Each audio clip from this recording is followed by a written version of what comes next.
All right, so get out your pens and paper. This is going to be one of those trainings where hopefully you'll jot down some notes. I'm hoping you'll leave with some ideas, and that I can give you some tips along the way, because I find that time is one of those things that I hear a lot of consultants telling me they don't have enough of. And I think sometimes we just don't know how to use our time to our best advantage. So this is a cute little quote. There are 1,440 minutes per day. Doesn't seem like that much, does it? Seems like we should have a little more. And then look how many minutes we have per week. 10,080 minutes per week. So the choice is yours to do what you want with them. And then look at that last little quote. Flexibility in our business is great, but remember not to flex yourself out of business. Some of us, that might be like, ouch. Because we think, oh, I'm flexible, I don't have to do that right now. I mean, that's why I'm in business by myself and for myself and all those great things, because I don't have to do this right now. But my hope for my training today is that I can help us look at our business as a business and really streamline our time and our energy and our efforts that we put into our business to where we can get the maximum results so we can be super efficient in our business. Does that sound good? Does that sound helpful? Thank you, Cindy. Okay, we'll talk later. I'm out. I'm out of here. All right, so let's talk about some different, what I want to share with you is some different systems that I think help save us time in our business and help manage our time. And they also help us to make choices to get work done. Because sometimes we think about all of the work that we have to do or all of the ideas that we have. Maybe we listen to a conference call and someone has shared 5 different new things that we want to do. And we might leave that conference call a little overwhelmed. Has that happened to anybody before? Are you left in a rally or a meeting or a training like this? And it's a little overwhelming to have so many ideas and so much going through your mind that we think about all of the things we want to do. We think about all the different ways to date Tupperware parties, the people that we want to call, all these things we want to do. But the problem is sometimes we don't take that next step and actually do it. So we spend time thinking about it and not actually doing it. So it gets confusing where you think, I'm so tired, I've been working my Tupperware business so much. So we really want to analyze how much are we working and how much are we thinking. Because sometimes I personally can get wrapped up in, I've been thinking about it a whole bunch, and then I think, gosh, I haven't done anything. I need to just do it. So that's one thing that, write that down. Don't think it, just do it. You don't have to, here's another great tip. You don't have to be perfect at it. If you need to send an email to someone, if your personality is the type that when that email is perfected and you've spell checked it all a million times and it's all perfect, then you'll send it, that's going to make your time management a lot harder. I'm not saying send the emails without reviewing them, but I can just see the emails now. But really, if you say, you know what, I need to send that hostess that email, just go send the email right then. It takes 10 seconds, go get it done. So that's one thing I want you to think about. There's 7 vital areas in our lives that we try to balance. Those are spiritual, family, health, financial, intellectual, social, and professional. What happens is, if those are out of balance, then we end up feeling frustrated. Maybe we get a little depressed about things. We end up just kind of shutting down and being unhappy because we're out of balance. You might have heard Judy say in some different trainings that it's like spinning plates. You know, in the little late night talk shows, they got the little people that go out and do the little shows, and they spin plates. And by the time they get to the 5th plate, and they get it spinning, and they look back at the first plate, what's it doing? It's falling down. So they have to run over to that plate, and what do they have to do? Get it spinning again. I'm doing a little dance. So that's kind of sometimes what we find like we're doing in our business is that we're spinning all these plates. But if we can get a handle on that, get systems in place where it's not so hard to go back and get this plate spinning again, it makes it a little bit easier for us. So we want to find a way to have balance. And some different activities that might help you with this is having some type of a to-do list manager. In this electronic age, there's all kinds of great apps. Does anybody have a phone that has apps on it? There's 1,000,001 to-do apps that you can get. If you're an electronic technology person, find an app that you enjoy and make your to-do list on there. Maybe you're a traditional to-do lister, but getting that when your mind is going, you're thinking about things you need to do, if you can stop and make a list or have an ongoing list, and that's your system of how you keep things in order, then you know, okay, I need to be doing something. What am I supposed to be doing? I can look at my list and I can see what's next. If you've got a big task that's ahead of you, you can make a special little to-do list just for that task that you need. Each day, evaluate what things were not accomplished, that you didn't get done, and make those the priority for the very next day. Because what happens is you end up having things the next day that get the loudest voice, that may not actually be the thing that you need to be working on the most. So you want to make sure that what you didn't get accomplished that one day gets moved to the next to the next day. There's a great app called To Do, and I forgot to write it down how it's spelled, but it's like the French version of To Do. And it does move your task automatically for you to the next day if they weren't checked off on that day. So it's pretty handy. So what happens is, if you don't move your tasks to the next day, then you'll find that that next day you're getting busy getting stuff done. You don't have a clear direction on where you can go, and you've worked really hard that day, but not on the right things. So if you have a clear vision in the day of what you need to get done that's going to be most effective for your business, and you get those done, you're going to be on the right path, right? So the next thing that leads us to is to prioritize, because not everything that we have to do has the same importance. So you want to focus your energies on the activities that are most important and urgent first. The things that are not going to take your personality, that are just like little to-do things that you can get someone else to do, you can delegate it, that's not the thing that's going to be your priority. So in our business, what's a priority that takes our personality? Dating parties, host coaching, talking to our team members. Those types of activities are going to be ones that are going to be important for us to make sure we get those done during our working time. And that other little stuff can be squeezed in. Labeling catalogs, does that take our personality? Does that require us to do it? No, I could bribe a kid to do it if I wanted to. I could watch a movie and do it while, label catalogs while I'm watching a movie. All right, so always ask yourself this. Is doing this activity going to move me closer to my goals and to my mission? And if it's not, maybe that needs to be something that you move down, and it's not high up on the priority list of what you need to get done that day. Paperwork. Oh my goodness, paperwork. Okay, you can't grow your business doing it, and you can't manage a business without it. My best advice is to get organized as early as possible in your business, because the bad thing about paperwork is that you can spend a lot of time on paperwork and convince yourself that you've worked a really long time and you've gotten nothing accomplished. But you've spent a lot of time on paperwork. You know what I mean? You guys have that? Am I the only one that does that? No. So you want to make sure that you have systems in place that help you. We're going to talk about some systems that help you with all that paperwork, so that your time and energy is spent on talking to your hostess and planning your hostess, not putting together and recreating letters and stuff like that.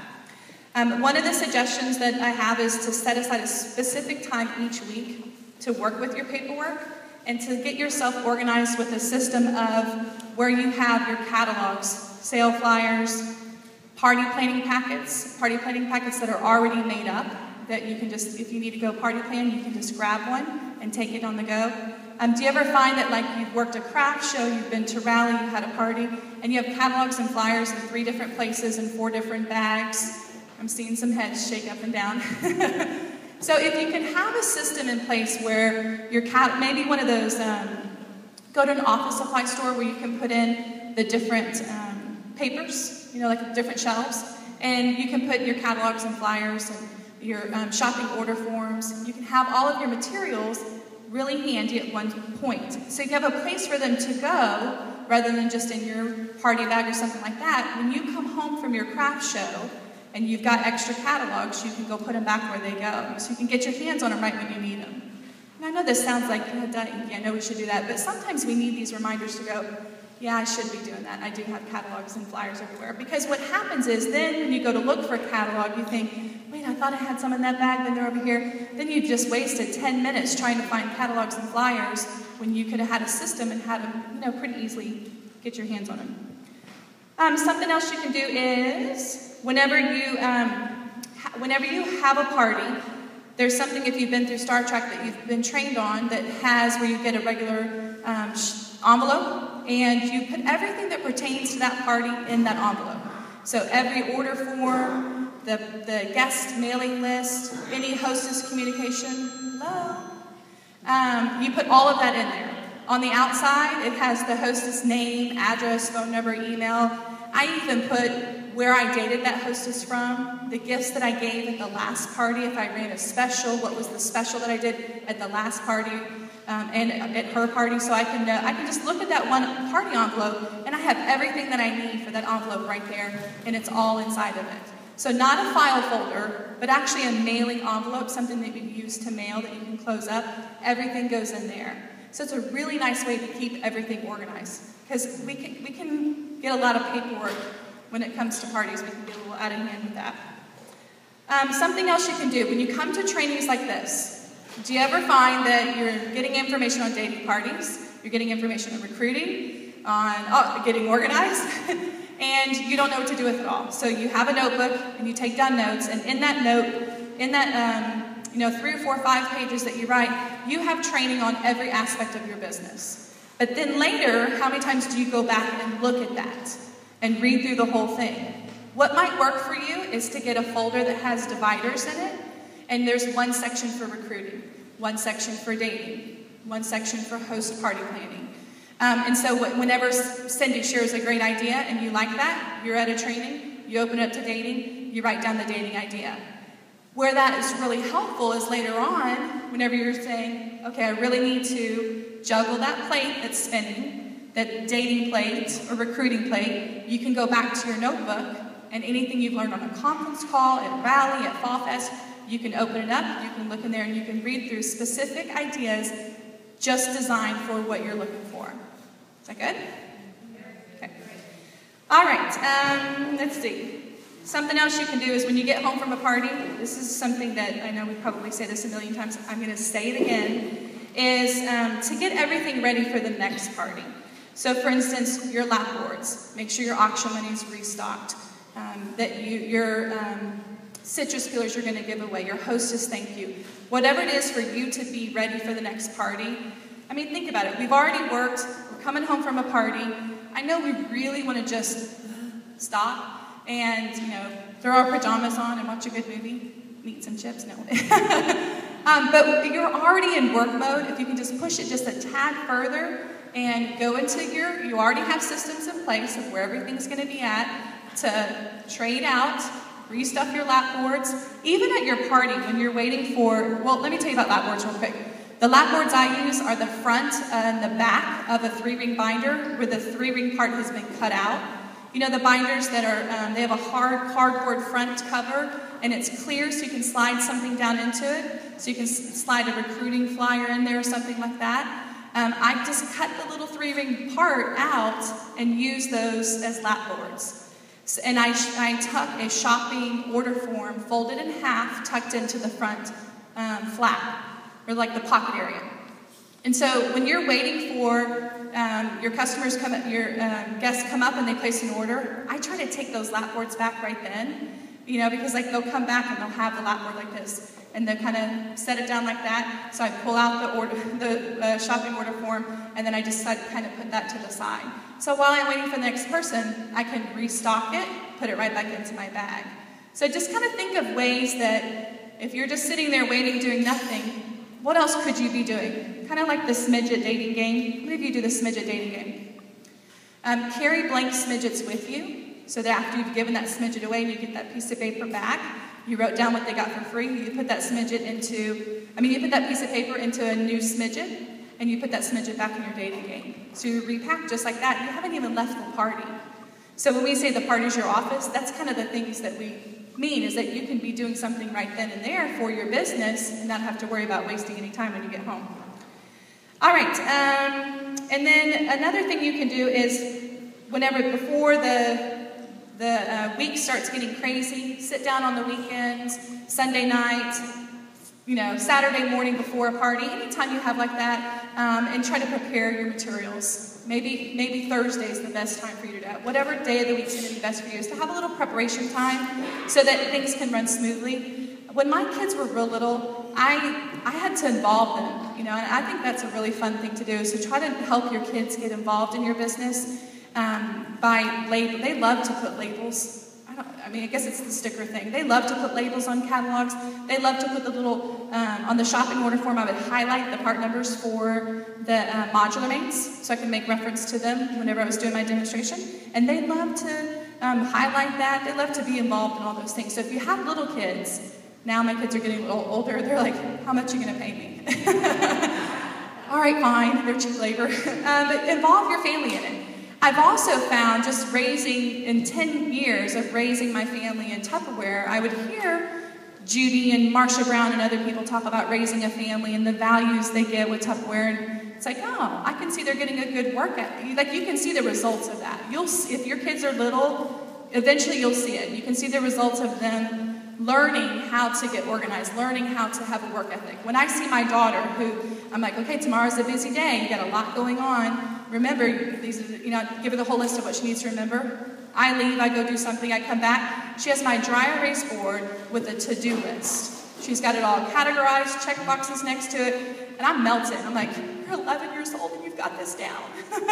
Because, you want their minds to be thinking that way of, what do I need to do to be prepared? I want to be ready, I want to be prepared. I don't want them to be like, yeah, sorry, I don't know, I didn't do that. Can someone help me out? They need to be responsible for themselves.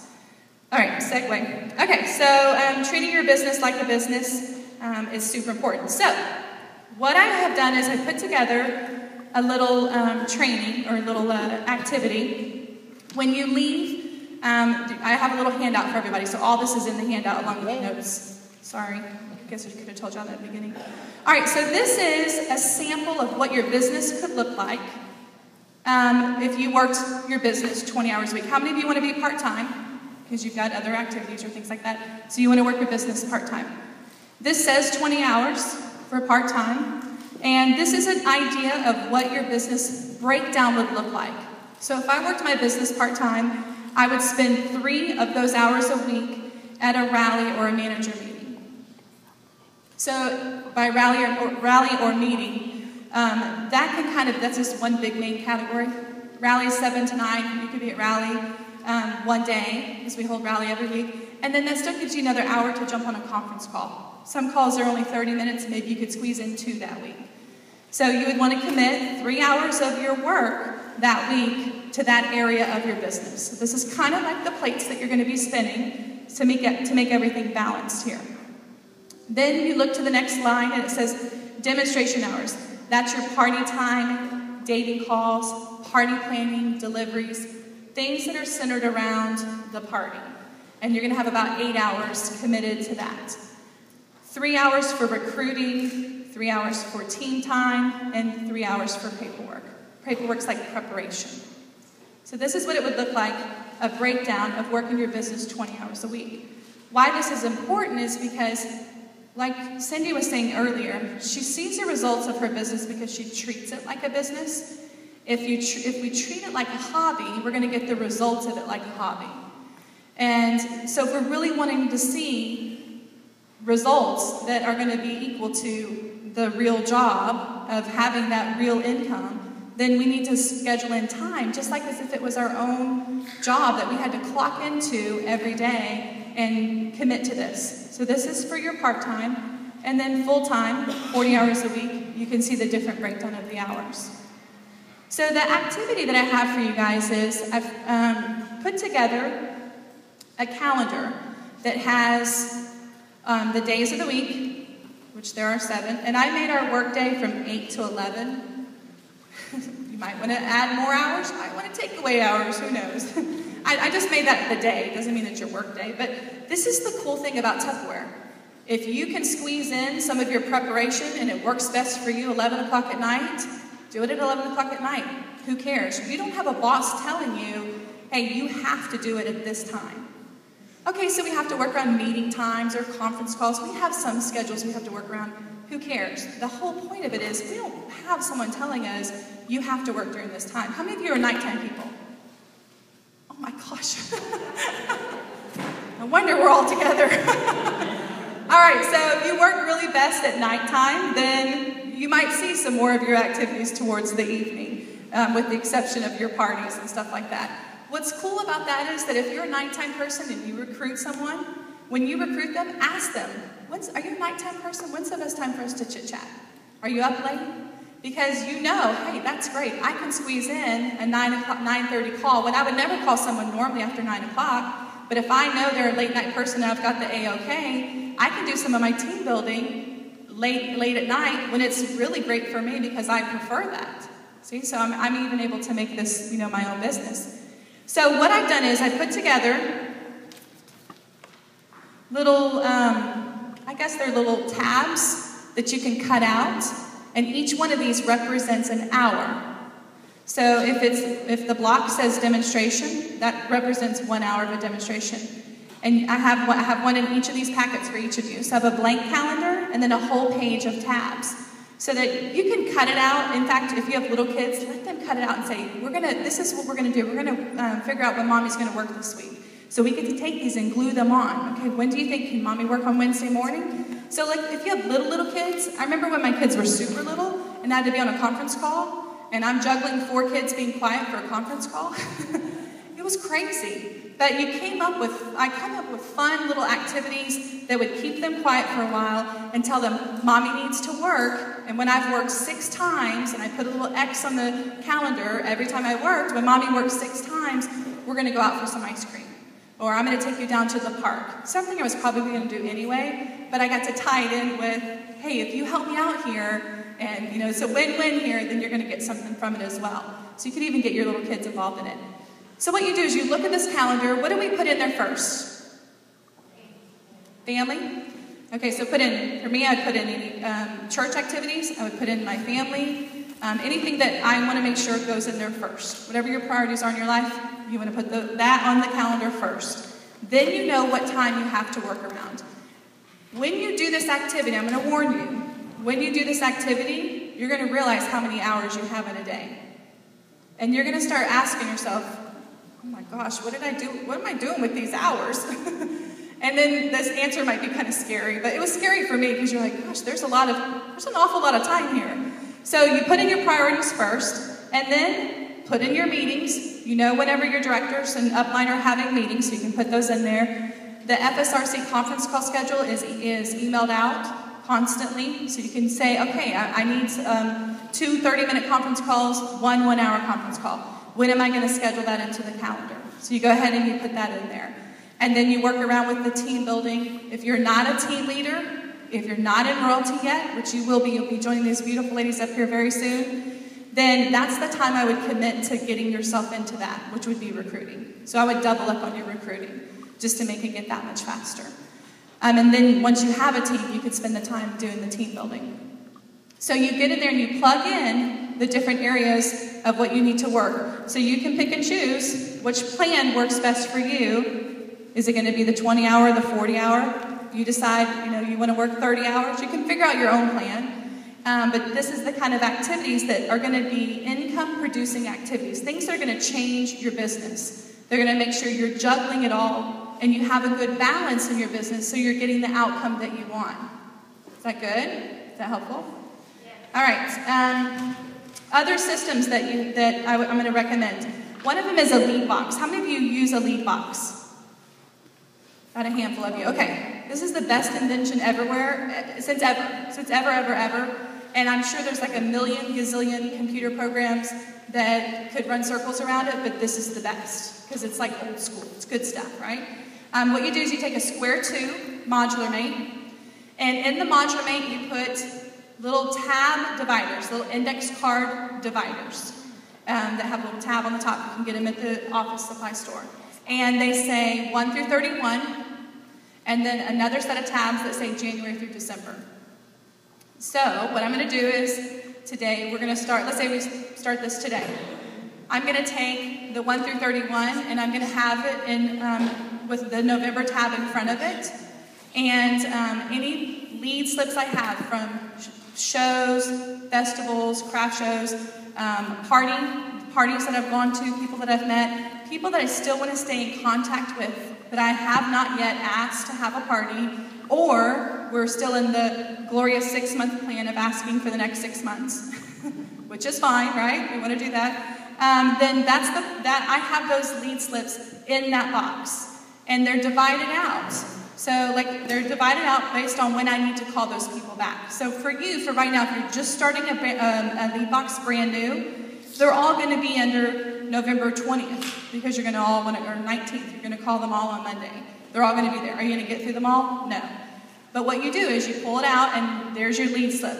You're going to call, you're going to ask them today to party, ask them to join your business, whatever it's going to be. If they say, no, leave me alone, I never want to talk to you again, you take it, you put it in the trash, and you go to the next lead. Does it matter that they said, no, leave me alone, I never want to talk to you again? No, who cares? You just throw it away. But, one in gazillion's going to say that. So the next lead says, you know what, Inke, I'm super busy right now. This isn't a great time. I try to overcome whatever objection I can, and they still say no. You know what, let me think about it. Call me back next week. Great, I'll call you back sometime next week. Tuesday sound good? Okay, so then I take that lead slip. I write down whatever I say. Maybe they said, it's really a busy time, I'm going to a wedding tonight. So I would write on the lead slip, headed to a wedding, talk to them, this is what I did, and I would take that lead slip and I would put it in under the file for next week. So whatever the following Monday would be, if that's the time slot that I have on my calendar for me to make calls, then I'm going to put it during that time slot. I'm going to put it on that day. So what happens is every day, once you do that again and again and again, every day you wake up, okay, not right when you wake up, whenever you decided to work your business that day, you're going to open up your lead box and you're going to see, okay, November 20th, and whatever cards are behind there, you pull those out, those lead slips, you pull them out, and that's the people that you're going to call that day. So it's kind of like taking a big giant task and breaking it down into little bitty things. And before you make the phone call, you're going to read what it says on the lead slip. Oh, they had a wedding, they did whatever. So when I call Gloria back, I would be like, hey, Gloria, it's Inke with Tupperware. How was the wedding last Saturday? And I would know what to talk to her about. If they said, oh, no, their son has a baseball game. How was the game? Who won? What happened? So you notice I'm not going to go right into, hey, you said you couldn't have a party. Can you have a party now? Can you have a party? Can you? Because then they're just going to hang up on you. So it's a way for you to get that relationship going with that customer. That's exactly what Gloria did with me. How are you feeling? How's the baby? She told me about her daughter. She told me, we chit-chatted. She was, and after 6 months, she was a buddy. I was like, yeah, I'm going to join your team. Sounds great. So that lead box, I'm telling you guys, it works fantastic, because it lets you build that relationship with the customer. It lets you be accountable to the calls that you need to make and what you need to make happen to your business. Even those in royalty, it's a great thing to do with your team as well, because you can have maybe even like a binder was what we do, but you can have even a card for every person on your team. Hey, I need to talk to them next week. I know they have something going on. So it's a really good way it's a great system to stay active with the calls that you need to make. It's one of those systems I would definitely recommend. Dang, that was loud. All right. All right, and then finally, the last system that I want to talk about is the system of scheduling your recruit interviews. The recruiting part of the aspect of your business is when you look at the little spots that are for recruiting. This particular calendar was just a sample that was set up, but something that's really effective is to do recruit interviews with potential people that want to join your team. So maybe you met someone at a party. You don't have time to sit there and do a recruit interview at a party because things are going fast, it's going crazy. But you could say, I'd love to talk to you, Diane, about Tupperware. Have you ever done anything like this before? And she can say yes or no and say, can I call you tomorrow? I would love to talk to you more about this. I think you would be great at this. So I call her tomorrow, and I'm going to try to set up a time to meet with her at Starbucks, wherever, and see and talk to her about Tupperware. It takes 15 minutes to go over our opportunity. And I mean, really, if someone is willing to meet with you, they're 90% recruited already. They're already ready to join our business. So you can kind of see, like on, I think that's Wednesday. It's the lighting in here is kind of, I can't see. Okay, on Wednesday is recruiting. So I already know I have time available on Wednesday. I have it set up before I even call Diane. I know I've got Wednesday and Thursday available for recruiting. What happens with this is if you have time set up on your calendar of when you can do those recruiting interviews, then it makes you accountable to do them. And when you talk to someone about doing it, you already have an idea of when it's going to work best for you. You know how we say we started with the flexibility of our business? That was the first thing I started with, but you don't want to flex your way out of a job. That's where, to me, that's what I have found with my family to be the best aspect of it, is having that flexibility to say, this is the schedule, this is what we have, I have this time available. So my business can work around my family instead of my family working around my business. So contrast that with, for instance, my husband, Patrick. He has a traditional job. The family definitely has to work around Patrick's schedule. The family doesn't get to say, sorry, Dad, that doesn't work for me. Could you change your schedule? Could you call your boss and say, you're not going to work today, you're going to do that work tonight? No, I mean, he has to go out of town, he has to go out of town. He's got to do what he's got to do. So what a great benefit that we have to have this flexibility of our time. We just got to really make sure that we're making the best use of our time. Is that good? All right, so I think that's it. Any